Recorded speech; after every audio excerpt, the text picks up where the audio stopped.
Mengenal Masjidil Aqsa Baitul Maqdis Palestina. Masjidil Aqsa berada di kawasan Baitul Maqdis atau Islamic Jerusalem, merupakan kiblat pertama umat muslim di muka bumi ini. Allah Subhanahu wa Ta'ala mengabadikan nama Masjidil Aqsa dalam surat Al-Isra ayat pertama, yakni ketika Rasulullah melakukan perjalanan Isra Mi'raj dari Masjidil Haram Mekah, kemudian ke Masjidil Aqsa Palestina, dan ke Sidratul Muntaha, kemudian kembali lagi ke Masjidil Aqsa. Masjidil Aqsa memiliki kedudukan dan keistimewaan tersendiri bagi umat muslim di muka bumi ini, baik di masa lalu, di masa kini, maupun di masa yang akan datang. Maka dari itu sudah menjadi kewajiban kita untuk menjaga Masjidil Aqsa selayaknya kita menjaga Masjidil Haram Mekah dan Masjid Nabawi Madinah. Masjidil Aqsa bukan hanya satu masjid dengan satu kubah, melainkan kompleks bangunan-bangunan bersejarah dan menyimpan banyak peninggalan dari masa Kesultanan Umayyah di abad ke-7 Masehi. Di Masjidil Aqsa di kawasan Baitul Maqdis atau Islamic Jerusalem ini terdapat lebih dari 60 peninggalan seperti gerbang-gerbang, menara-menara, jami atau masjid tempat dilaksanakannya sholat Jumat, dan masjid-masjid lain, kubah-kubah, madrasah-madrasah, beranda-beranda, dan gapura-gapura.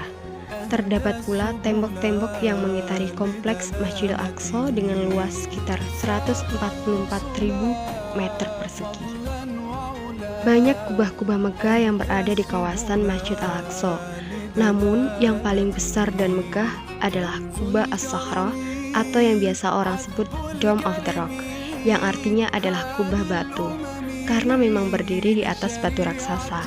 Dari titik inilah Rasulullah SAW naik ke langit dalam perjalanan Al-Mi'rajnya.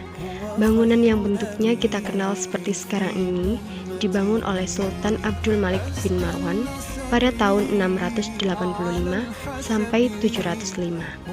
Bentuk bangunan segi 8 dengan tinggi 35 meter. Kubah yang disebut orang juga sebagai Dome of the Rock ini dilapisi potongan emas, sementara bangunannya dihiasi dengan porselen khusus khot yang sangat indah dan lantainya keramik. Di masa Perang Salib, bangunan ini dijadikan gereja dengan ditambahi sebuah altar. Sementara bulan sabit besar di kubah diganti dengan salib. Dan pada tahun 1187, Salahuddin Al-Ayyubi mengembalikan Kubah As-Sakhra ke fungsi semula.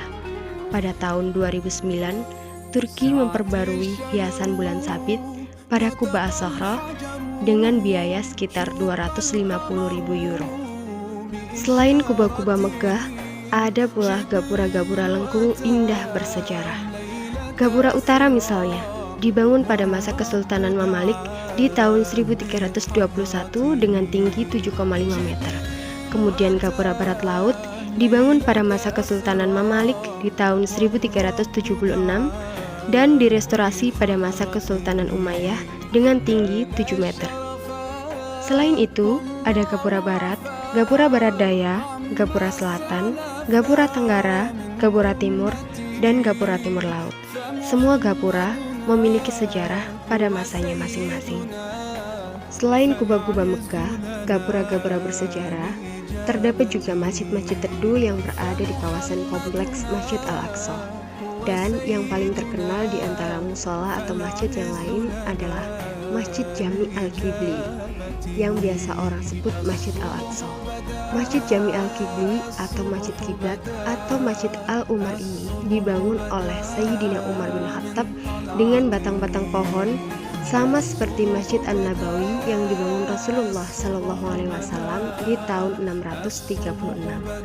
Masjid Al-Qibli berkapasitas 3.000 jamaah. Semoga kita diberikan Allah kesempatan untuk bisa mengunjungi Masjid Al-Aqsa. Amin.